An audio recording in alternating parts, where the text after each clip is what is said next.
حضور کی میلاد سننے کے لیے آئے، تھوڑا سا توجہ کرو۔ قرآن پوری کائنات انسانی کو مخاطب، اچھا جب قرآن جس چیز کو خاص نہ کرے، اللہ رسول جس چیز کی تخصیص نہ کرے، کسی کو حق نہیں ہے کہ پھر وہ اس کو زبردستی خاص کرنے کی کوشش کرے۔ ٹھیک، یہ اصول ہے تفسیر کا۔ تو قرآن نے یہاں کسی کو خاص نہیں کہ قرآن ڈائریکٹ بات کر رہا ہے۔ اب قرآن ڈائریکٹ بات کر رہے مطلب لہجہ اور مخاطبت تمام عالم انسانیت سے ہے۔ تو اب اپنے نبی کی شان خدا بیان کر رہا ہے۔ عزیز علیہ ما عنتم حریص علیکم، یہ وہ رسول ہے جو عزت والا آیا۔ اس رسول کی عزت تو ہے بڑی، اب عزت رسول پہ بات ہوگی تو بہت طویل گفتگو ہوگی، نہیں جاتے اس طرف، لیکن اتنا سنیں، یہ جو عزت والا رسول آیا ہے اس کی شان یہ ہے کہ تمہارا تکلیف میں پڑنا، تمہارا مصیبت میں پڑنا، تمہارا مشقت میں پڑنا اس نبی کو بے چین کر دیتا ہے، اس نبی کو بے قرار کر دیتا ہے، اس نبی کو مضطرب کر دیتا ہے۔ یعنی اے انسانوں تمہاری کوئی تکلیف ہو، اے جانوروں تمہاری کوئی تکلیف ہو، اے روح والوں تمہاری کوئی تکلیف ہے، اے جسم والوں تمہاری کوئی تکلیف ہے، اے جان والوں تمہاری کوئی تکلیف ہے، تمہاری تکلیف سے یہ بے چین ہوتے ہیں، بے قرار ہوتے ہیں، مضطرب ہوتے ہیں۔ اور اس کے بعد آگے کی آیت پڑھ کر اگر آپ کے ذہن میں یہ مفہوم یاد رہے تو یاد رکھنا، پھر کہتا ہے قرآن اور یہ تم پر جو ہے تمہارا بھلا چاہنے میں اللہ کی بارگاہ میں بڑے حریص ہے۔ یعنی اللہ جب تم پر کوئی انعام کی بارش کرتا ہے، اللہ تمہیں ایک دیتا ہے تو وہ رک نہیں جاتے، وہ دو کا مطالبہ کرتے ہیں، دو دیتا ہے تو چار کا مطالبہ کرتے ہیں، چار دیتا ہے تو آٹھ کا مطالبہ کرتے ہیں۔ یعنی خدا تم پر جب انعام کرتا ہے حریص علیکم، یہ تم پر اس طریقے سے بھلا چاہنے میں حریص ہے تمہارا اللہ کی بارگاہ کے اندر کہ خدا جو نعمت دیتا ہے یہ اس پر اکتفا نہیں کرتے، مزید مانگتے ہیں۔ ارے نادان لوگ اپنے لیے حریص ہوتے ہیں، یہ تمہارے لیے حریص ہے۔ نعرہ تکبیر، نعرہ رسالت۔ اب یہاں تک تو سب پر بات ہو گئی، یہاں سب آ گئے، سب کا بھلا چاہنے میں بڑے حریص ہے اللہ کی بارگاہ میں۔ اب آگے خاص اب اپنی بات آ گئی، ہم لوگوں کی، مومنوں کی۔ اب یہاں الگ کیا، سب کے لیے بات ہو گئی۔ تمہارا تکلیف میں پڑنا ان کو بے قرار کرتا ہے، مشقت میں پڑنا بے چین کرتا ہے، خدا کی بارگاہ میں تمہارا بھلا چاہنے میں بڑے حریص ہے۔ لیکن اب مومنوں کو الگ کیا جا رہا ہے، کیا؟ بالمومنین رؤوف الرحیم۔ اور یہ سب دیکھ کر کے آدمی سوچتا ہے کتنے مہربان ہیں لوگوں پر، لیکن مومنوں کے لیے کیا ہے؟ تو کہا بالمومنین رؤوف الرحیم۔ اللہ اکبر! کیا ہے مومنوں پر؟ اب کنز الایمان آ رہا ہے۔ ہاں، مومنوں پر کمال مہربان، مہربان کمال مہربان، مہربان۔ ایک مہربانی نہیں ہے بلکہ مہربان، مہربان، دو مہربانیاں، اور پھر وہ دو مہربانیاں بھی یوں ہی نہیں بلکہ کمال کمال مہربان، مہربان۔ کتنی مہربانیاں! جتنا ماں مہربان نہیں اس سے زیادہ مصطفیٰ کریم مہربان، جتنے باپ مہربان نہیں اس سے زیادہ آمینہ کا لال مہربان، جتنا استاد مہربان نہیں اس سے زیادہ وہ مہربان، جتنا بھائی مہربان نہیں اس سے زیادہ وہ مہربان۔ پتا چلا جہاں سے سب کی مہربانیوں کی کا اختتام ہو جاتا ہے وہاں ان کی مہربانیوں کا آغاز ہوتا ہے۔ میرے امام کہتے ہیں ماں اکلوتے کو چھوڑے، ماں جب اکلوتے کو چھوڑے آ کہہ کے بلاتے یہ ہیں، باپ جہاں بیٹے سے بھاگے لطف وہاں فرماتے یہ ہیں، بندے کو مرکت میں تھپک کر میٹھی نیند سلاتے یہ ہیں، ٹھنڈا ٹھنڈا میٹھا میٹھا پیتے ہم ہیں پلاتے یہ ہیں، کسرے دنا تک کس کی رسائی جاتے یہ ہیں، آتے یہ ہیں، جاتے یہ ہیں، آتے یہ ہیں۔ اللہ اکبر، اللہ اکبر۔ ان کے سوا رضا کوئی حامی نہیں جہاں گزرا کرے پسر پہ پدر کو خبر نہ ہو۔ اللہ اکبر، یہ سب سے زیادہ مہربان ہے۔ اب اس پر گفتگو ہوگی وہ کتنے مہربان ہے، لیکن پہلے آیت کے ابتدائی حصے پر گفتگو ہو جائے۔ عزیز علیہ ما عنتم، یہ تم پر اللہ اللہ تمہارا تکلیف میں پڑنا ان کو بڑا گرا گزرتا ہے. ایک بات یہاں آپ سے کرنا چاہتا ہوں, مطلب کیا؟ کانٹا تم کو چبھتا ہے, بے چین محبوب خدا ہوتے ہیں, مصیبت تم پر آتی ہے, بے قرار وہ ہو جاتے. یعنی کسی انسان کی تکلیف یہ دیکھ نہیں سکتے. آپ علماء سے پوچھیں اور انہیں قسم دے کے پوچھیں, یہ تو میری تائید کریں گے لیکن جو میری مخالفت کریں گے ان کے سر پہ قرآن دے کے پوچھیں کہ قرآن کی اس آیت کو کیا کسی خاص وقت کے لیے اللہ رسول نے خاص کیا تھا کہ 2 مہینے کے لیے, 4 مہینے کے لیے, 6 مہینے کے لیے, 8 مہینے؟ کچھ آیتیں ہیں ایسی جس کو خاص کیا گیا, لیکن اس کو کیا کہیں خاص ہے کہ کہیں ثبوت کا نہیں. تو جس کو اللہ رسول نے مخصوص نہ کیا ہو تو اس کا حکم قیامت تک عام ہے کہ نہیں ہے؟ وہ قیامت تک کے لیے ہے کہ نہیں ہے؟ اب قرآن یہ کہہ رہا ہے گویا کہ اب سمجھنا, ابو بکر تم کو تکلیف ہو تو میرا محبوب بے چین ہوتا ہے, لیکن علامہ سے بھی کہا جا رہا ہے کہ تم کو تکلیف ہو تو بھی میرا محبوب بے چین ہوتا ہے. اور امام مہدی کے دور کے مومن سے بھی کہا جا رہا ہے کہ تجھ کو تکلیف ہو تو بھی میرا محبوب بے چین ہوتا ہے. اب یہاں غور کرنا, آیت میں چونکہ علماء جانتے ہیں آیت میں ایک تو واضح طور پر جو ہے اللہ اکبر جو بات بالکل واضح ہے دلالت النص کے اعتبار سے, لیکن جہاں واضح بات نہیں ہوتی تو پھر وہاں اشارے ملتے ہیں اور اس اشارے کو جو ہے اشارت النص کہتے ہیں. اب اشارت النص کے اصول کے تحت اگر دیکھا جائے تو کیا سمجھ میں آ رہا ہے کہ میرا محبوب جب تمہیں تکلیف میں دیکھتا ہے تو بے چین ہوتا ہے. یہی ہے اشارت النص کے اعتبار سے کہ محبوب بے چین ہوتا ہے. تو بے چین کون ہوتا ہے؟ بے چین ہونے کے لیے کچھ چیزوں کی ضرورت ہوتی ہے. نمبر 1, بے چین تکلیف پر وہی ہوگا جس کو خبر ہوگی. جو بے خبر ہے وہ بے چین نہیں ہو سکتا. جو بے چین ہوگا خبردار ہوگا تبھی. جیسے مثال کے طور پہ یہ مجلس سجی ہوئی ہے, اللہ کرے کسی کے ساتھ ایسا نہ ہو, 1000 بار کروڑ بار کبھی نہ ہو, دشمنوں کے کان بہرے ہوں. صرف مثال کے طور پر کوئی بندہ وہ گیٹ کے باہر بیٹھا ہوا ہے محفل سے گیٹ کے باہر اور وہ بیان سن رہا ہے اور اس کے بعد اس کے بیٹے کا ایکسیڈنٹ ہو گیا ہے, اللہ اکبر, لیکن کتنے چین سے بیٹھ کے وہ سن رہا ہے مین القادری کو, حالانکہ اس کا بیٹا روڈ پہ تڑپ رہا ہے. یہ کیوں بے چین نہیں ہوتا؟ یہ کیوں بے چین نہیں ہوتا؟ تو کہا اس کو خبر نہیں ہے اس لیے بے چین نہیں ہوتا. وہ بے خبر ہے اس لیے بے چین نہیں ہوتا. قرآن کہہ رہا ہے تیرے محبوب, اے میرے حبیب کے غلاموں, تم کو تکلیف ہوتی ہے تو میرا محبوب بے چین ہوتا ہے. مطلب تمہاری تکلیفوں سے وہ بے خبر نہیں ہے بلکہ باخبر ہے. سبحان اللہ, نعرہ تکبیر, نعرہ رسالت. محبوب کو خبر ہے, ارے وہ بے خبر ہوں گے تو پھر خبر کس کو ہو؟ تو انہیں خبر ہے نمبر 1. پھر بے چین ہونے کے لیے دوسری صفت چاہیے. دوسری خبر تو ہے مگر مردہ ہے, زندہ نہیں ہے. مردہ بے چین نہیں ہو سکتا.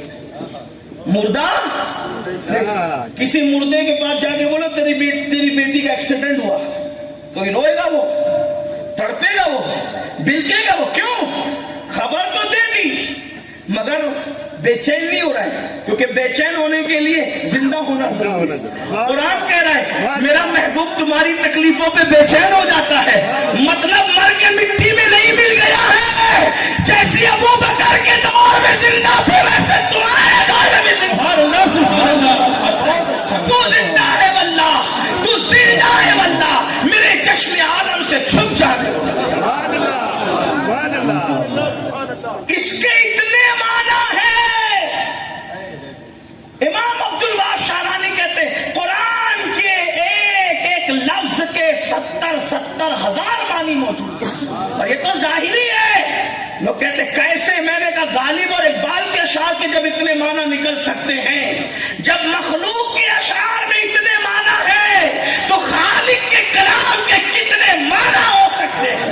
میں کہتا ہوں قرآن ایمانداری سے بیان کرو, اگر ایمان ہو تو کسی اور چیز کی ضرورت نہ پڑے, امت میں انتشار کبھی نہ ہو, لیکن بیان تو کرے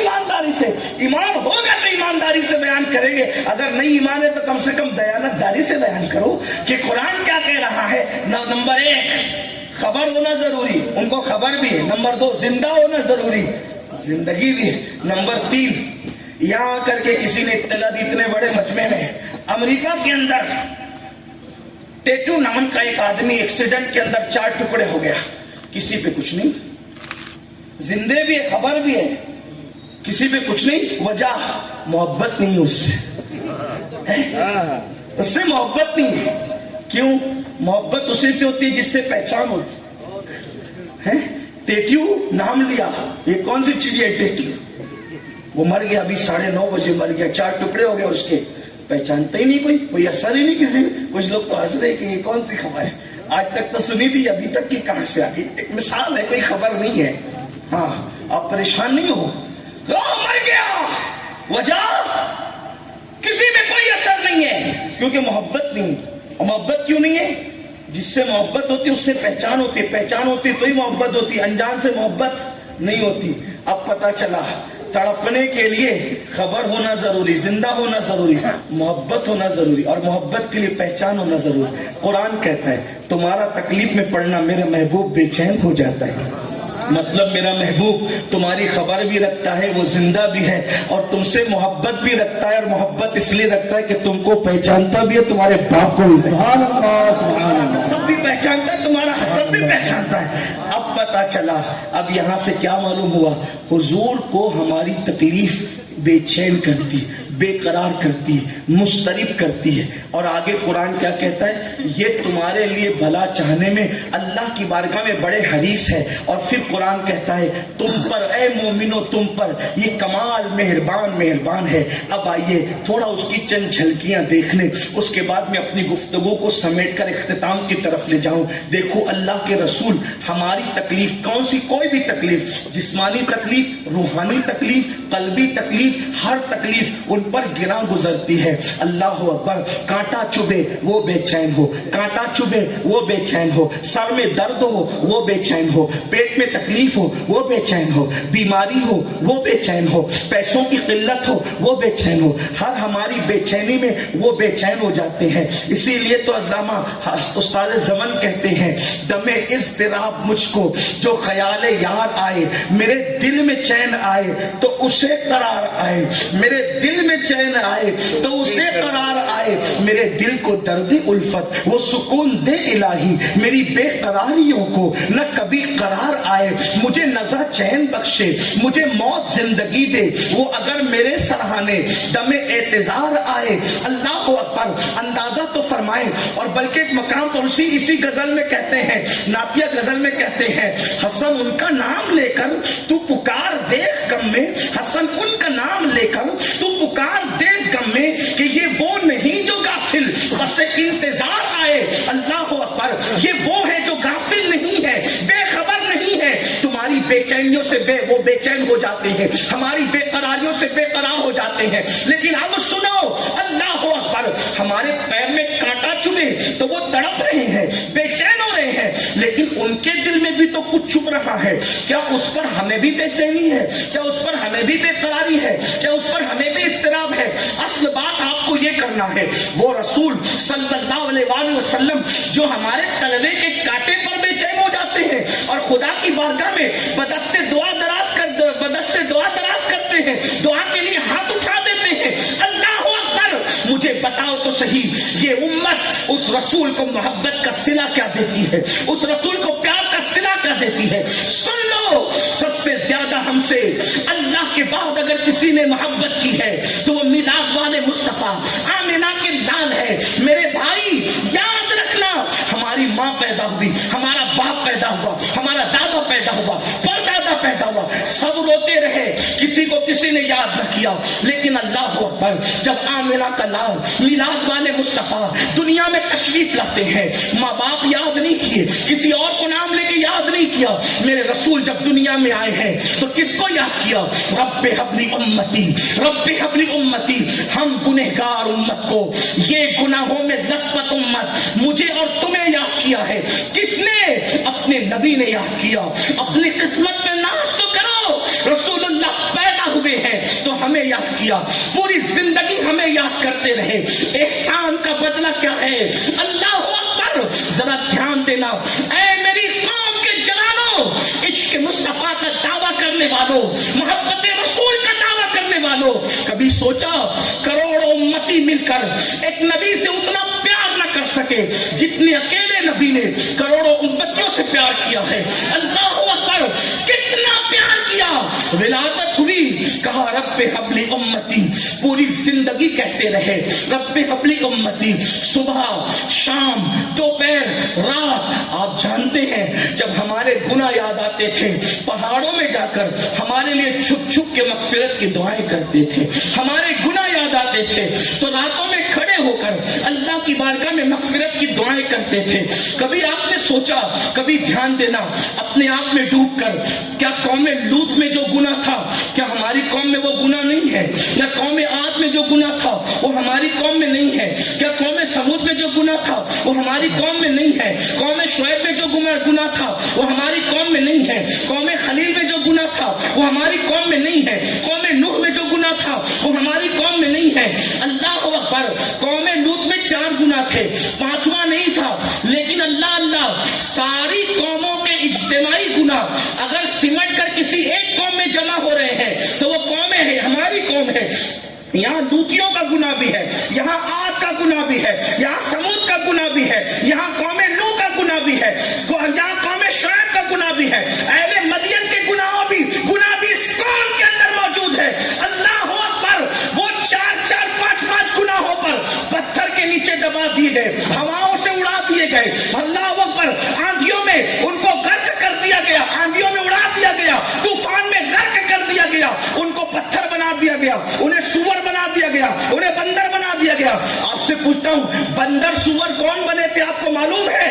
اللہ اکبر. جن کے باپ دادا تیلی تمولی نہیں تھے وہ لوگ بندر اور سور بنے تھے. جن کے باپ دادا میں اوپر انبیاء کے نام آتے ہیں, آل پیغمبر کو سور بنایا گیا, آل پیغمبر کو خنزیر بنایا گیا. آپ کو نہیں پتا یا بنی اسرائیل کہہ کر ان کا ذکر کیا گیا. آج کسی کے آل پیغمبر ہونے میں لوگوں کو شک ہو سکتا ہے, لیکن جن کے چہرے سور اور بندر کی طرح ہوئے تھے وہ تو آل پیغمبر قرآن سے ہے, وہ تو آل نبی قرآن سے. اور کون سا نبی؟ اللہ اکبر.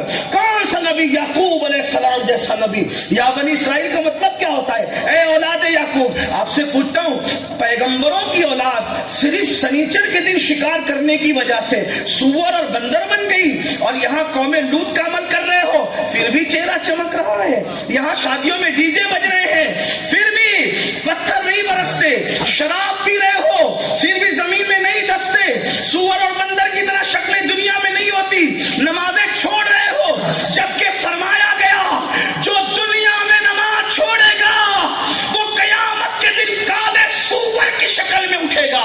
یہاں اس پر عذاب نہیں آ رہا ہے, عذاب ٹل رہا ہے, عذاب آگے بڑھ رہا ہے. چرس پی رہے ہو, گانجا پی رہے ہو, شراب پی رہے ہو, چھپ چھپ کر زنا کر رہے ہو. اللہ تعالیٰ کیوں منہ کالے نہیں کرتا, کیوں منہ سیاہ نہیں کرتا؟ اپنے اندر کوئی سرخاب کے پر نہیں لگے ہیں. اگر اپنے کروڑوں پاک کے باوجود بارش ہو رہی ہے, سبزہ اگ رہا ہے, اناج مل رہا ہے, روزی گھر تک پہنچ رہی ہے, کوئی اپنا کمال نہیں. یہ اسی آمنہ کے لال کا کمال ہے جو کبھی گاروں میں جا کے دعا کرتا ہے, جو کبھی اللہ اکبر جنگلوں میں جا کے تڑپتا ہے, جو کبھی حجرہ عائشہ میں 6-8 گھنٹہ کھڑے ہو کر یوں کہتا ہے مولا میری امت پاپی اور تو کریم ہے, میری امت مجرم ہے اور تو غفار ہے, مولا میری امت کو بخش دے. ام المومنین کہتی ہیں گھنٹوں کھڑے رہنے کی وجہ سے, وہ بھی مدینے کی ٹھنڈی ٹھنڈی راتوں میں, مدینے کی سردی میں. اس دنوں مدینے کی سردی ایسی ہوتی تھی کہ پانی میں برف جمتا تھا, برف. اس ٹھنڈی میں میرے اور تمہارے رسول میرے اور تمہارے گناہوں کو یاد کر کر کے خدا کی بارگاہ میں دعائی کر دیتے ہیں, اللہ میری امت کو بخش دے, میری امت پر رحم فرما. فرما, میری امت کی بخشش فرما. ام المومنین کہتی ہیں کھڑے کھڑے حضور کے پیر سوج جاتے, سوجنے کے بعد حضور کے پیروں کو اتنا میں جو ہے سوجا ہوا دیکھتی, ایسا لگتا ابھی پیر پھٹ پڑیں گے, اور پیر پھٹنے کے بعد اس سے خون نکلنے لگے گا. میں کہتی یا رسول اللہ میرے ماں باپ آپ پہ قربان, آقا بس بھی کیجئے نا, اللہ آپ کی امت کو بخش دے گا. میرے آقا فرماتے عائشہ مجھے رو لینے دے, میری امت بڑی گنہگار ہے, میری امت بڑی مجرم ہے, میری امت بڑی پاپی ہے. میں آپ سے پوچھنا چاہتا ہوں کہ اللہ کے رسول ہمارا گناہ ہونے سے پہلے, ہمارا گناہ ہونے سے پہلے ہمارے گناہوں کو یاد کر کر کے رو رہے ہیں, ہمارے پیروں میں کانٹا چبھنے سے پہلے ہمارے کانٹے کو یاد کر کر کے رو رہے ہیں, ہماری تکلیفوں کو یاد کر کر کے رو رہے ہیں. اللہ اکبر. قیامت کے دن جو ہم پہ مصیبتیں آئے گی, ان مصیبتوں سے بچانے کے لیے ہمارے لیے آنکھوں سے آنسو بہا رہے ہیں. اللہ اکبر. امت کی فکر کتنی تھی مسلمانوں, تھوڑا ایک نظر اس پر ڈال لو. میں کوئی لمبی بات کرنے نہیں آیا, اشارے دے کے آگے بڑھنا چاہتا ہوں. اصل خطاب آپ سنیں گے, لیکن آپ سے کہنا چاہتا ہوں یہ میرے دل کا درد ہے. رات کی تاریکیوں میں نرم نرم گدوں پہ لیٹ کر, گندی فلمیں دیکھ کر رسول اللہ کا دل دکھانے والے جوانوں, اللہ اکبر, رات کو دیر تک جاگ کر نکڑوں پہ بیٹھ کر پاپ اور جرائم کی باتیں کر کے عشق مصطفیٰ کا دعویٰ کرنے والے جوانوں, عورتوں کو پاپ کی نظر سے دیکھ کر جرائم کرنے والے جوانوں, سنو سنو, دل کے کانوں سے پیدا ہوئے ہمیں یاد کیا, پوری زندگی ہمیں یاد کیا, معراج پر گئے ہمیں یاد کیا, اور جب قبر میں رکھا جا رہا تھا تو قبر میں رکھتے وقت صحابہ نے سوچا اب یہ چہرہ کبھی نظر نہیں آئے گا, ایک آخری بار ان کا چہرہ دیکھ لیتے ہیں. اتنا خوبصورت چہرہ کبھی کسی نے نہیں دیکھا تھا, ہمارے حضور بہت خوبصورت تھے. صحابہ کہتے ہیں اگر حضور سے کوئی معجزہ ظاہر نہ بھی ہوتا تو حسن حضور اتنا بڑا معجزہ تھا ان کا کہ جو دیکھتا کلمہ پڑھ کے مسلمان ہوتا. اللہ اکبر. صحابہ نے سوچا آخری بار اس خدا باتی صورت کو دیکھ لو. جیسے ہی چہرے سے کپڑا ہٹایا تو کیا دیکھا کہ ابھی بھی لبوں پر جنبش تھی, لب ہل رہے تھے. مولا کائنات کہتے ہیں میں نے سوچا آخری میں کیا کہہ رہے, حکم کیا ہے, ذرا سنو تو صحیح. جب میں نے کان لگا کر کے سنا کہ آخری میں قبر میں زبان پہ کیا جاری ہے, تو اس وقت جب میں نے کان لگا کے سنا تو آواز آ رہی تھی رب حبلی امتی, رب حبلی امتی, رب حبلی امتی. اب لوگ ہم سے کہتے ہیں تم نبی کا ذکر اتنا کیوں کرتے ہو. میں نے کہا جو پیدا ہوئے تو ہمیں یاد کیا, پوری زندگی ہمیں یاد کیا, وقت وصال ہمیں یاد کیا, معراج میں ہمیں یاد کیا. بلکہ ایک روایت شاید میں نے کبھی آپ کے سامنے پڑھی ہوگی, صاحب معارج لکھتے ہیں حضور جب معراج پر گئے تو اللہ نے 70,000 مرتبہ, یہ روایت سیدہ فاطمہ سے مروی ہے. ایک بار سیدہ فاطمہ نے پوچھا تھا بابا آپ معراج پہ گئے تو اللہ نے آپ سے کیا کیا باتیں کی, نہ آپ نے بتائی نہ اللہ نے بتائی, آپ کوئی بات بتائیں نا کہ آپ نے اللہ سے کیا کیا باتیں کی. سرکار نے فرمایا بیٹی تم پوچھ رہی ہو تو بتا رہا ہوں, مگر سب نہیں ایک ہی بتاؤں گا کیونکہ تم نے پوچھا ہے. تو سیدہ نے کہا بابا کیا؟ کہا بیٹی جب میں اپنے اللہ کے قرب میں پہنچا نا تو میرے اللہ نے 70,000 بار مجھ سے کہا محبوب مانگو کیا مانگتے ہو, مانگو کیا مانگتے ہو, مانگو کیا مانگتے ہو, مانگو کیا مانگتے ہو. کتنی بار؟ 70,000 بار.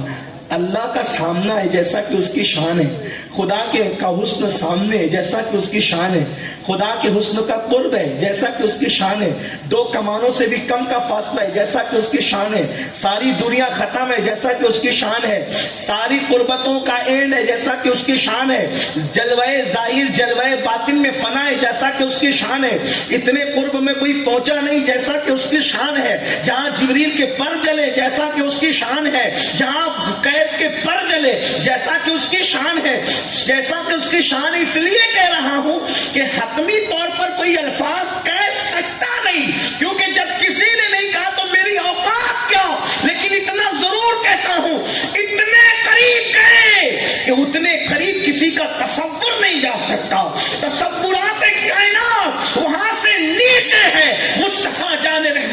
قربت اس سے بھی آگے ہیں.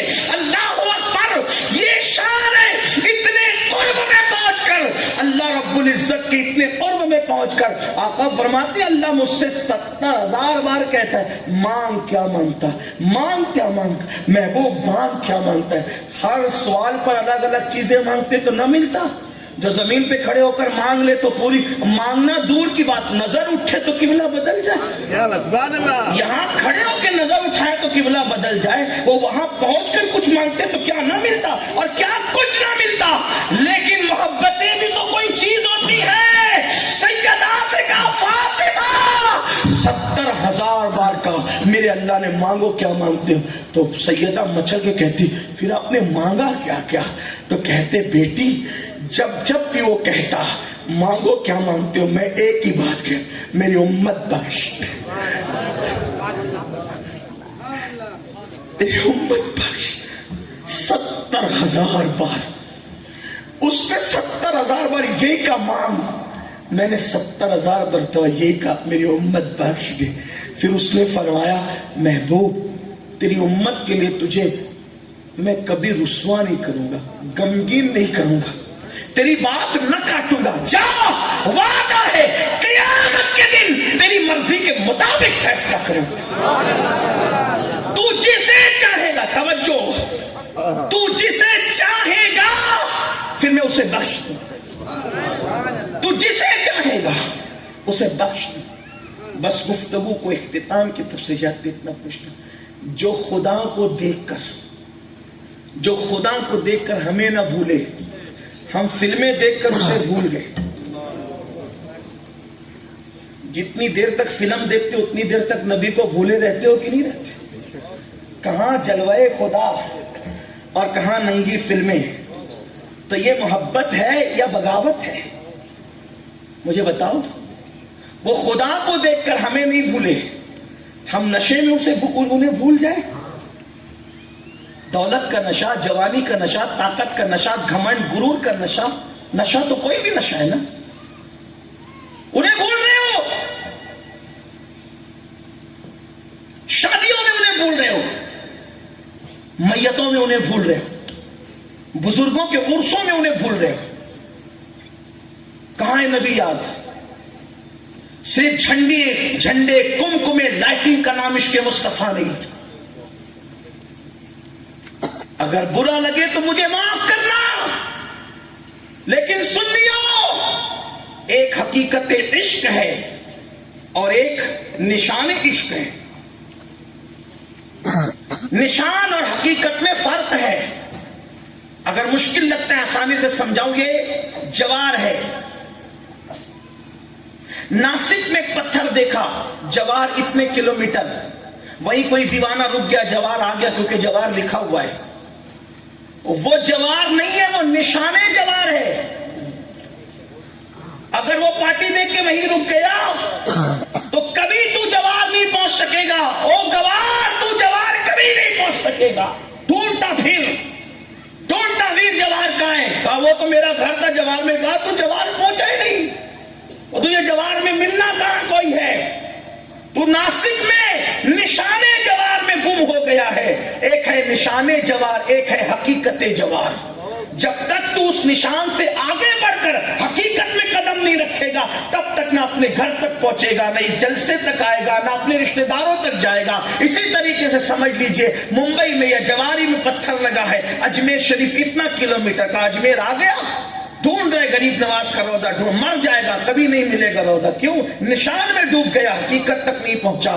بلا تمثیل نعت حقیقت عشق نہیں ہے, نشان عشق ہے. میلاد کے موقع پہ لائٹنگ حقیقت عشق نہیں ہے, نشان عشق ہے. جھنڈے حقیقت عشق نہیں ہے, نشان عشق ہے. یہ نشان ہے, عاشقوں کی نشانی ہے, حقیقت نہیں ہے. اگر جھنڈا حقیقت عشق ہوتا تو امیر حمزہ بھی اپنے گھر کے اوپر لگا لیتے, ان کا نام بھی عاشقوں میں لکھ دیا جاتا. امیر حمزہ کا کلیجہ چبایا نہ جاتا, امیر حمزہ کے کان کاٹے نہ جاتے, امیر حمزہ کی ناک کاٹی نہ جاتی. اللہ اکبر, حمزہ نے بتا دیا نشان عشق الگ ہے, حقیقت عشق الگ ہے. نشان والوں کو محبوب نہیں ملتا, حقیقت والوں کو محبوب ملا کرتا ہے. مغرور، تم نشان میں ڈوب گئے، حقیقت کو بھول گئے۔ جس دن تم حقیقت کے میدان میں قدم رکھو گے، خدا کے سب کی قسم، ادھر آنکھ بند کرو گے، ادھر مصطفیٰ کریم کا دیدار، سبحان اللہ، ان کو اپنے قریب پاؤ گے۔ مصیبت میں رو گے، اللہ کی عزت کی قسم کہہ رہا ہوں، مصیبت میں رو گے تو یوں لگے گا حضور اپنی آستین سے تمہارے آنسو پہنچ رہے۔ آپ کیا سمجھ رہے؟ یہ کوئی کہانی قصہ ہے مذہب و مسلک؟ یہ کوئی کہانی قصہ ہے؟ حقیقت کی دنیا میں قدم رکھ کے رو کے دیکھ، تیرے آنسو نہ کوئی پوچھے نہ کوئی پوچھے تو پھر مجھ سے پوچھ۔ کنارے پہ کھڑے ہونا اسی لیے طوفان سے کے اندازے سے بے خبر، عشق کے دریا میں ڈوب کے دیکھو۔ خسرو کہتے ہیں، خسرو نادی پریم کی الٹی واقعی دھار، خسرو نادی پریم کی الٹی واقعی دھار، جو نکلا سو ڈوب گیا، جو ڈوبا سو پار۔ یہاں نکلنے کی بات نہیں ہے، ڈوبنے کی بات۔ نشان عشق سے نکل اور حقیقت عشق میں قدم رکھ۔ آج بھی تو محسوس، ادھر تیرا ہاتھ خالی ہوگا، ادھر تیرے ہاتھ پہ کوئی روٹی لگ جائے گا۔ لوگ کہتے کہانی کس سے؟ میں نے کہا حقیقت کی طرف۔ آپ کو بتاؤں، علامہ جامی بھوکے ہیں مدینہ شریف میں، کہتے حضور میں بھوکا ہوں۔ آپ کے مدینے میں آپ جاؤ 50 بار کہو نہ بھوک اور بڑھ جائے تو کہنا کیوں؟ کیونکہ نشان عشق میں ڈوبے ہوئے ہو، حقیقت میں کب آ رہے ہو؟ حضور محدث اعظمین کہا کرتے تھے، نام ہی نام ہے جو کچھ ہے حقیقت کے سوا، راستہ کوئی نہیں ان کی شریعت کے سوا۔ نام نام میں ڈوبے پڑے ہو۔ میں یہ نہیں کہتا لائٹنگ نہ لگانا، میں خود لگاتا ہوں، لگواتا ہوں، جو نہیں منع کرتا اس سے لڑتے لڑتے اب عمر 40 سال کو پہنچ رہی ہے۔ ہم نے تو چیلنجز دیے، باتیں کی، بہت کچھ کیا، لیکن منع نہیں کرتا۔ میں اتنا ضرور کہتا ہوں، صرف اسی پہ مت رک جانا، ستاروں کے آگے جہاں اور بھی، ابھی عشق کے امتحان اور بھی ہے۔ تو شاہی ہے، پرواز ہے کام تیرا، تیرے سامنے آسماں اور بھی ہے۔ بہت بلندی پہ جانا ہے ہمیں، بہت بلندی پہ جانا۔ لائٹنگ ضرور لگاؤ، لیکن گلی کی لائٹنگ سے پہلے تیرے چہرے پر بھی تو سنت کی لائٹنگ ہونی چاہیے۔ تیرے گھر کے جھنڈے سے پہلے، تیرے گھر کے جھنڈے سے پہلے تیرے سر پر ٹوپی کا نشان تو ہونا چاہیے۔ جس قوم کو 5 روپے کی ٹوپی پہننے میں شرم آتی ہو نبی کے نام پہ، وہ قوم کو عاشق رسول کہلانے کا حق کیا ہے؟ آپ سے میں پوچھنا چاہتا ہوں، علامہ جامی کہہ رہے جامی، حضور میں بھوکا ہوں، ادھر کہاں بھوکا ہوں، ادھر آنکھ لگتی ہے۔ حضور تشریف لاتے خواب میں، روٹی کا ٹکڑا منہ میں ڈالتے ہیں اور پھر بقیہ روٹی ہاتھ میں پکڑا کے کہتے اچھا میں چلتا ہوں۔ علامہ جامی کہتے قسم خدا کی، جو منہ میں رکھا تھا وہ منہ میں چبا رہا تھا، جو ہاتھ میں رکھا تھا وہ ہاتھ میں موجود تھی۔ ایک نہیں ہزاروں اس طرح کے جو ہے وہ واقعات ہیں۔ علامہ ہمارے امام مجدد میت ماضی امام احمد رضا جالیوں کے پاس جا کے کہتے ہیں حضور میں نے تو خواب میں آپ کو کئی بار دیکھا ہے، آپ کو میں حقیقت میں دیکھنا چاہتا ہوں، مجھے اپنا چہرہ دکھائیں۔ اور مانگا، دیکھا۔ پیر مہر شاہ صاحب عالم بیداری میں طلب کی، دیکھا۔ علامہ جامی ہر سال مدینہ شریف جاتے تھے اور جب واپسی کا وقت آتا تھا کہتے اچھا حضور میں اب چلتا ہوں، جاؤں؟ قبر انور سے آواز آتی تھی بس سلامت نہیں باز آئی، جا سلامتی کے ساتھ جا پھر آنا واپس۔ کیا آپ کو لالچ نہیں ہوتی یہ سب منزلوں میں آپ بھی داخل ہوں؟ آپ کو شوق نہیں ہوتا کہ آپ محبوب کی آواز سنو؟ کبھی آپ کان نہیں سنو تو گانے سنو گے تو محبوب کی کب سنو گے؟ غیبتیں سنو گے تو محبوب کی کب سنو گے؟ پکچر کی سٹوری سنو گے تو محبوب کی کب سنو گے؟ ارے یہ سب چیزوں پہ لعنت کر اور اپنی کان کو، اپنی آنکھ کو ان کے قانون کا پابند بنا، واللہ آج بھی ان کی آواز کے جلوے تو سنتا رہو۔ لوگ سنتے ہیں۔ میرے عنوان سے متعلق بات آ گئی، امام اہل سنت نے ایک روایت لکھی جس کو جامع الاحادیث میں جو ان کی میں تمہارے کان بجا کرے، توجہ، جب تمہارے کان بجا کرے حضور پہ درود پڑھا۔ یہ روایت ہے۔ کان بجنے کا مطلب کیا؟ جب ہم چلتے ہیں، بیٹھتے ہیں، رہتے ہوں، کہیں ہو، اچانک ایسا لگتا پیچھے سے کسی نے آواز دی ہے نا، لیکن پلٹ کے دیکھو تو کوئی نظر۔ ایسا ہوتا ہے آپ کے ساتھ؟ کبھی ہوا ہے؟ یہ کیوں ہے؟ کچھ لوگ کہتے ہیں جنات نے کہا، شیطان نے کہا، یہ سب بکواس ہے. ہمارے بزرگ لوگ کہتے ہیں کان بجے تو درود پڑھو. کیوں درود پڑھو؟ کیوں درود پڑھو؟ کیونکہ حضور اب بھی قبر انور میں کہہ رہے رب حبلی امتی، رب حبلی امتی. تو کبھی اللہ کسی بندے پہ کرم کرتا ہے اور حضور کی وہ اٹھتی آواز کو اس کے کان تک پہنچاتا ہے، تو وہ کان نہیں بجتے، وہ حضور کی آواز تمہارے کان میں آتی ہے. تو اس وقت تم حضور پہ درود، تو آواز بھی ابھی موجود ہے، وہ بھی موجود ہے، ہماری جانوں سے زیادہ قریب ہے. کیوں احساس نہیں کرتے؟ تو میں بات کو سمیٹتے ہوئے جو کہہ رہا تھا یہ کہ حضور نے ہمارا اتنا خیال کیا. خدا کو دیکھ کے ہمیں نہیں بھولے، ہم گناہوں میں ان کو بھول رہے ہیں. ہمارے پیر میں کانٹا چبھتا ہے تو بے چین ہوتے ہیں. بس جاتے جاتے اتنا ضرور کہوں گا، وہ ہمارے پیروں کا کانٹا نہیں دیکھ سکتے اور ہم ہر روز سینکڑوں مرتبہ ان کے دل میں خنجر چبھونے کی کوشش کرتے ہیں. آپ کہیں گے وہ کیسے؟ میں کہتا ہوں حضور علیہ السلام فرماتے ہیں جب میں تمہاری نیکیاں دیکھتا ہوں تو خوش ہوتا ہوں، اور جب میں تمہارے گناہ دیکھتا ہوں تو میرے دل کو تکلیف ہوتی ہے، میرا دل دکھتا ہے. سوچو جنہوں نے ہمارے پیر کے تلوے کا تک خیال کیا، ہم ان کے دل کا خیال نہیں کرتے. جب کوئی مسلمان کہلانے والا زنا کرتا ہوگا تو اللہ کے نبی کے دل پہ کیا گزرتی ہوگی؟ جب کوئی مسلمان نماز ترک کرتا ہوگا حضور کے دل پہ کیا گزرتی ہوگی؟ میرے آقا نے فرمایا. آقا کیا فرماتے ہیں؟ آج کہتے ہو نا ہم حضور کے ہیں، حضور کے ہیں، حضور کے ہیں. ہمارے بزرگوں نے کہا جو پیا من بھائے وہی سہاگن کہلائے. 50 لوگ کھڑے ہو کے کہے ہم حضور کے. حضور تو کبھی کہنا کہ تو ہمارا ہے. حضور کس کو کہے ہمارا ہے؟ آقا فرماتے ہیں جس نے جان بوجھ کر ایک وقت کی نماز چھوڑ دی اس کے ساتھ میرا کوئی وعدہ نہیں، میں اس سے بیزار ہوں. اللہ کے رسول فرما رہے میں اس سے بیزار ہوں. جس سے رسول اللہ بیزار ہوں وہ حضور کا ہوگا. ہمیں ڈر نہیں لگتا. اللہ کو منہ کیا دکھا، اللہ کو منہ کیا دکھا. یہ نماز، یہ داڑھی، یہ تلاوت، یہ قرآن، یہ اذان، یہ نظام اسلام اپنے گھر تک پہنچانے کے لیے حضور کو کتنی تکلیف اٹھانی پڑی، کتنی مصیبت حضور نے اٹھائی، کتنی مشقت حضور نے اٹھائی. جو جانتا ہے وہ جانتا ہے، جو نہیں جانتا آج وہ جوار کے اس روح پرور میلاد مصطفیٰ کی محفل میں سن لے. میری مائیں اور بہنیں بھی موجود ہیں. آج عورتیں جب تک سیریل نہ دیکھے جی نہیں بھرتا، فلمیں نہیں دیکھے جی نہیں بھرتا. بلکہ عورتیں تو اتنی بے باک ہو گئی دنیا کی، یہاں کی ایسی نہیں ہوگی، لیکن غیر مردوں کے ساتھ ناجائز تعلقات ہو رہے. شادی شدہ لوگ بھی ایک دوسرے کے ساتھ حرام تعلقات قائم کر. سوچے تو صحیح کیا دن دکھایا اس قوم نے اپنے نبی. کتنی محنت کی ہمیں جہنم سے بچانے کے لیے، کتنی محنت کی اپنا دین ہمارے گھر تک پہنچانے کے لیے. یاد رکھنا ہمارے گھر کے دروازے پر کوئی عالم آیا نہ آیا، کوئی مبلغ آیا نہ آیا، کوئی ولی آیا نہ آیا، کوئی غوث کتب آیا نہ آیا، لیکن یہ دین ہمارے گھر تک جو پہنچا وہ اپنے نبی کی محنت سے پہنچا. ایک دن ام المومنین نے پوچھا، بس اسی پہ میں اپنی بات مکمل کرنے لگا ہوں، تھوڑی سی بات طویل ہوگی اس ضمن میں لیکن سن لے اس کو اشارتاً.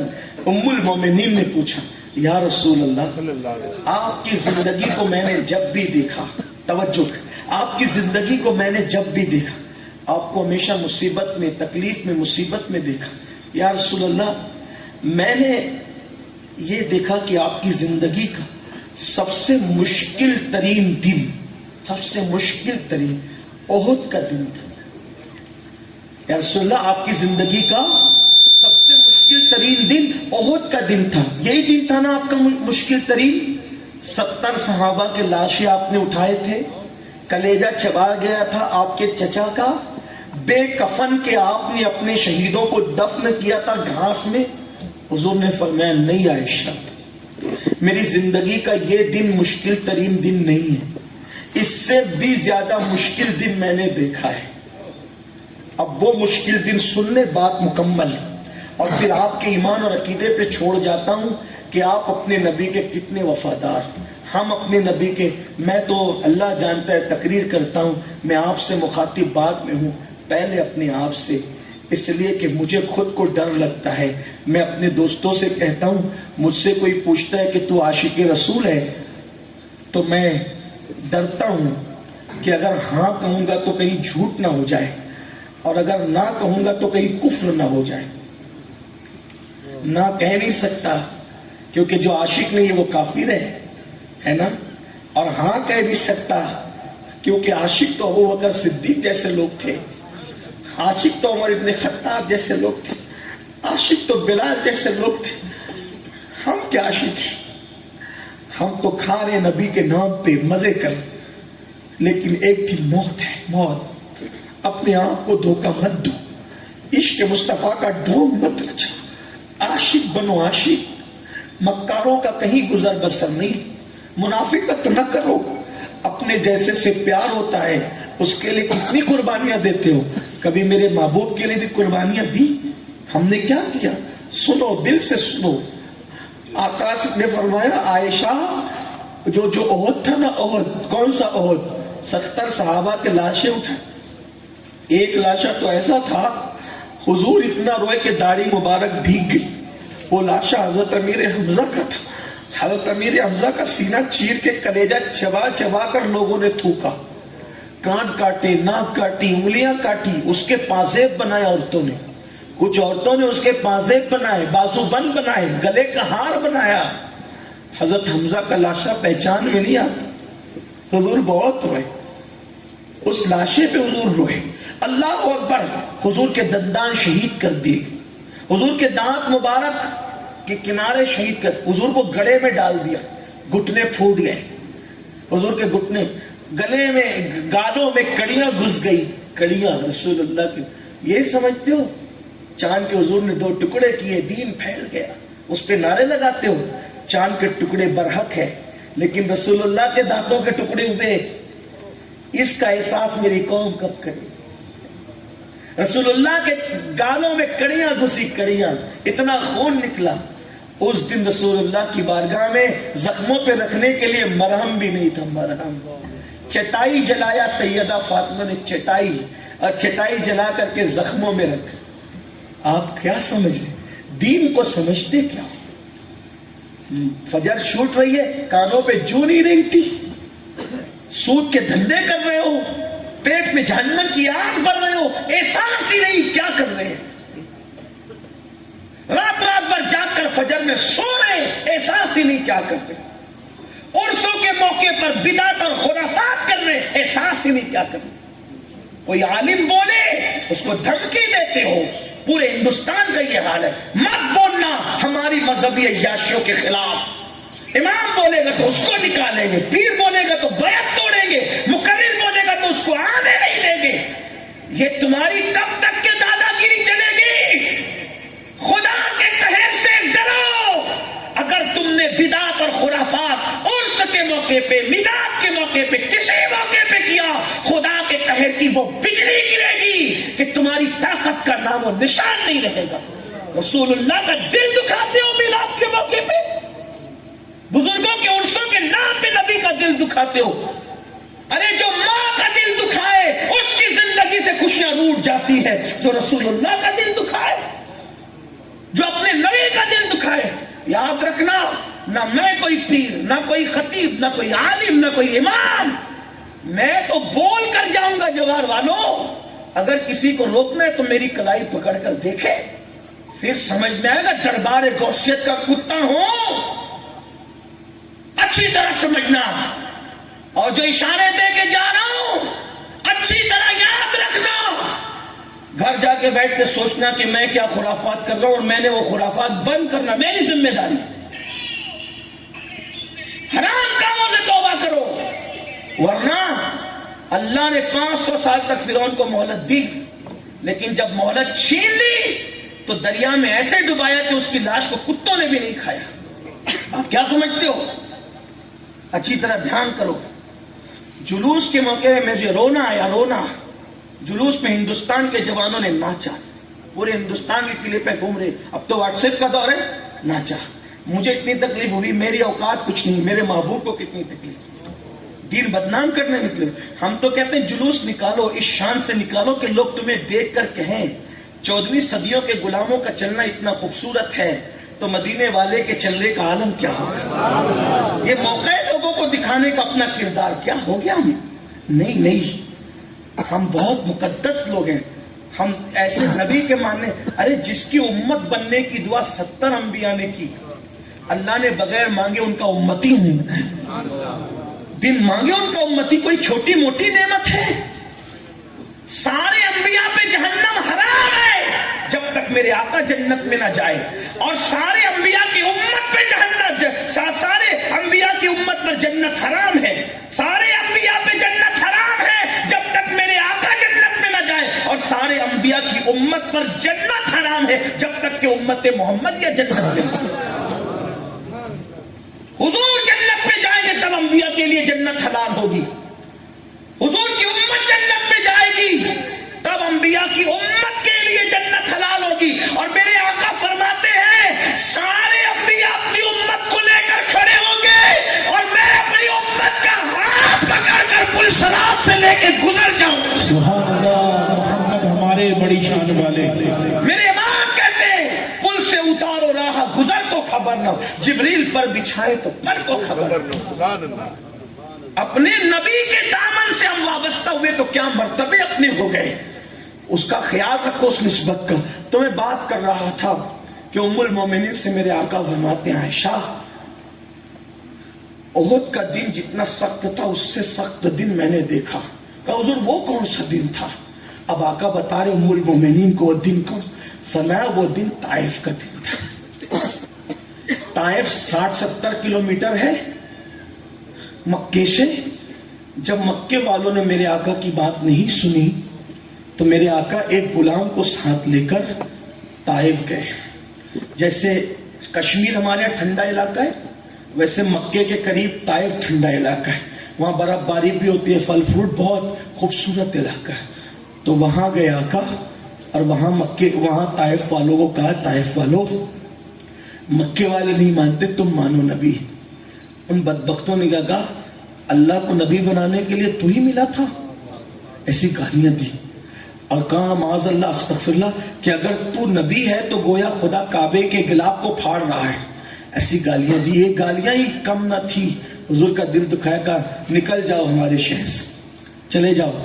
حضور علیہ السلام جب جانے لگے تو میرے آقا علیہ السلام کے پیچھے لڑکوں کو لگا دیا. اور وہ لڑکے پیچھے جو چلا رہے تھے وہ کیا چلا رہے تھے اب میں نہیں کہہ سکتا، مجھے اچھا نہیں لگ رہا ہے، میرے اندر اتنی طاقت نہیں کہ وہ کہہ سکوں، لیکن پیچھے پیچھے وہ چلاتے تھے.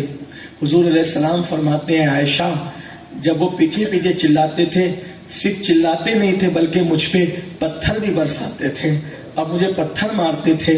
اور پتھر مارتے تھے تو مجھ پہ اتنے پتھر پڑے عائشہ کہ میرا پورا جسم لہو لہان ہو گیا، حتیٰ کہ میری جوتیاں میری نالین خون سے بھر گئی. عائشہ آقا فرماتے ہیں پھر جب اتنا خون بہ گیا کہ مجھے چلنا نہ رہا تو میں بیٹھ گیا.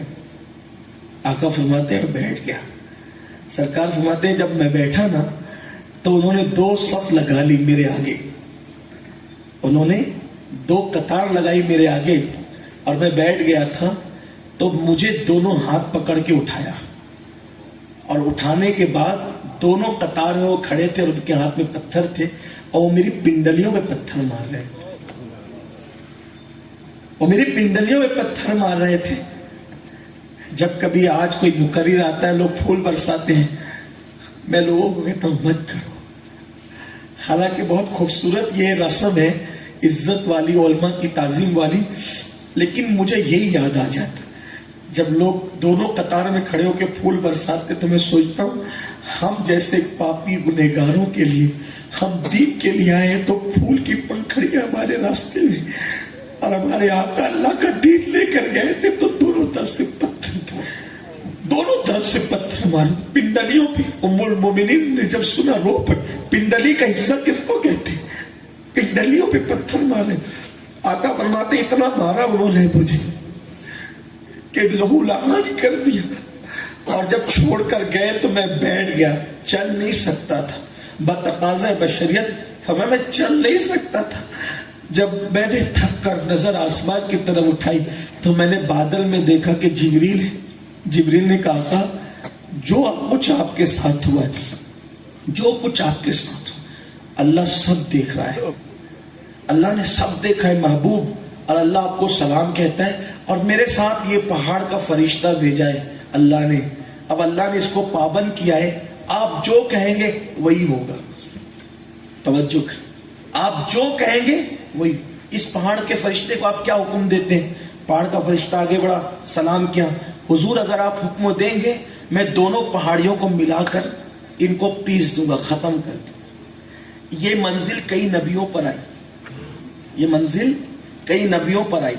اللہ نے ہر نبی کو ایک مقام پہ کہا آپ کیا حکم دیتے ہیں یہ بتائیے. جیسے توجہ کریں، موسیٰ علیہ السلام پر قارون نے زنا کا الزام لگایا.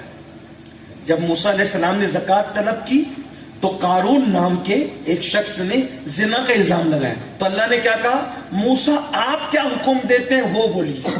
اس نے الزام آپ پہ لگایا، کیا حکم دیتے ہیں؟ تو حضرت موسیٰ نے کہا اس کو زمین میں دھسا دیا جائے. وہ دھس گیا زمین میں. اب دھیان دینا، نوح علیہ السلام کا آپ کیا حکم دیتے ہیں؟ آپ کو انہوں نے پتھر مارا، ان کو طوفان میں غرق کر دیا جائے. غرض کے ہر نبی کے دور میں اللہ نے ان کو، سب نبی نے کچھ نہ کچھ کہا. کسی نے غرق کے لیے کہا، کسی نے زمین میں دھسنے کے لیے کہا، کسی نے پتھر کی برسات کے لیے کہا، کسی نے آندھی کے لیے کہا، کسی نے. لیکن اب میرے نبی کی باری ہے، میرے اور تمہارے نبی کی باری ہے. اور اللہ فرشتے، اللہ نے بھائی اللہ چاہتا تو کہتا تھا کہ اٹھا لے جبریل پر اور پلٹ دے، یہ ہو سکتا ہے.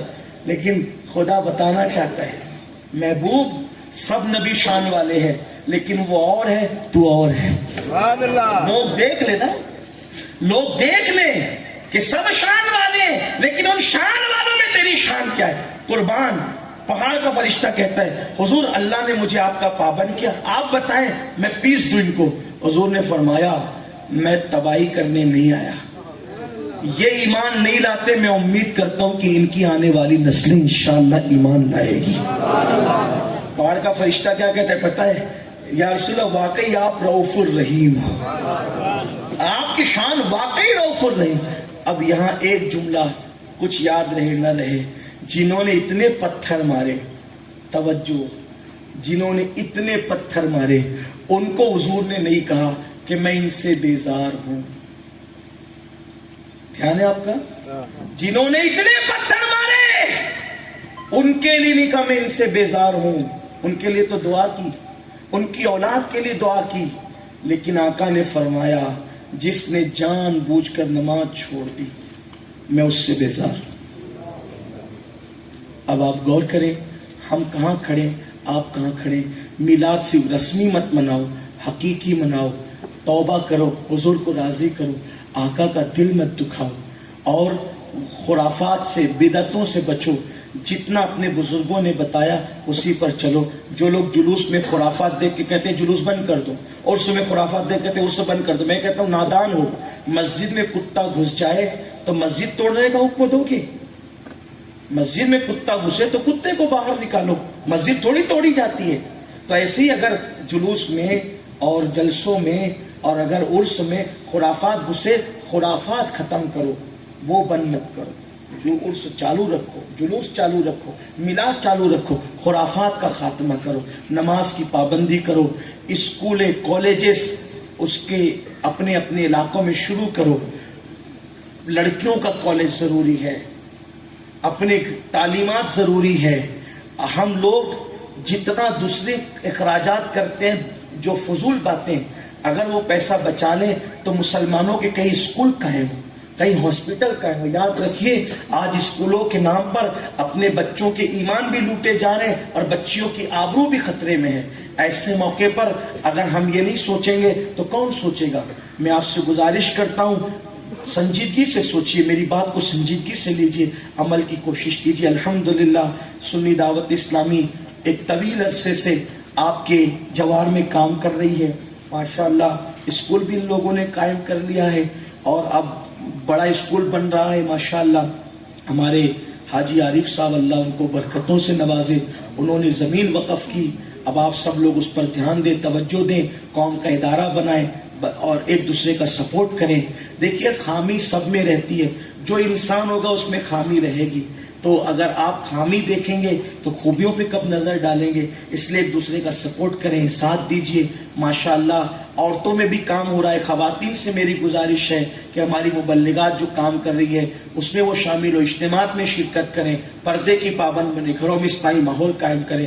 ہمارے افروز نوری صاحب ماشاءاللہ اپنا علاقہ چھوڑ کر آپ کے علاقے میں ہے، ماشاءاللہ یہ یہاں پر 24 گھنٹہ آپ کو دے رہے ہیں۔ جو نوجوان تربیت حاصل کرنا چاہتے ہیں، قرآن سیکھنا چاہتے ہیں، اسی طرح سے سنتیں سیکھنا چاہتے ہیں، دین سیکھنا چاہتے ہیں، ہمارے افروز بھائی ہر وقت تیار ہے۔ ایسا نہیں کہ آپ عشاء کے بعد یا مغرب کے، آپ کو جب ٹائم ملے آپ افروز بھائی سے رابطہ قائم کریں، میں اس ٹائم آ سکتا ہوں، آپ سیکھیں۔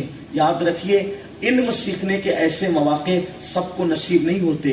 یہ سنی دعوت اسلامی ماشاءاللہ آپ کے لیے کتنی آسانیاں پیدا کر رہی ہے کہ آپ کو جب ٹائم ملے تب آؤ۔ آپ کہتے ٹائم نہیں ملتا، بھائی جب ملے تب آؤ، کچھ سیکھ لو، کم از کم نماز سیکھ لو، کم از کم وضو سیکھ لو، کم از کم غسل سیکھ لو۔ دین سیکھ لو گے کام آئے گا، اور نہیں سیکھو گے تو پھر اللہ کی بارگاہ میں کھڑے ہونا ہے، جواب دینا ہے۔ اللہ تعالیٰ ہم سب کو توفیق عطا فرمائے۔ گفتگو کے درمیان اگر کوئی غلطی ہو تو اللہ تعالیٰ معاف فرمائے۔ اللہ مجھے اور آپ سب کو رسول پاک کی سچی وفا عطا فرمائے، ہماری نسلوں کو رسول پاک کی سچی وفا عطا فرمائے۔ وما علینا الا البلاغ۔ السلام علیکم ورحمۃ اللہ۔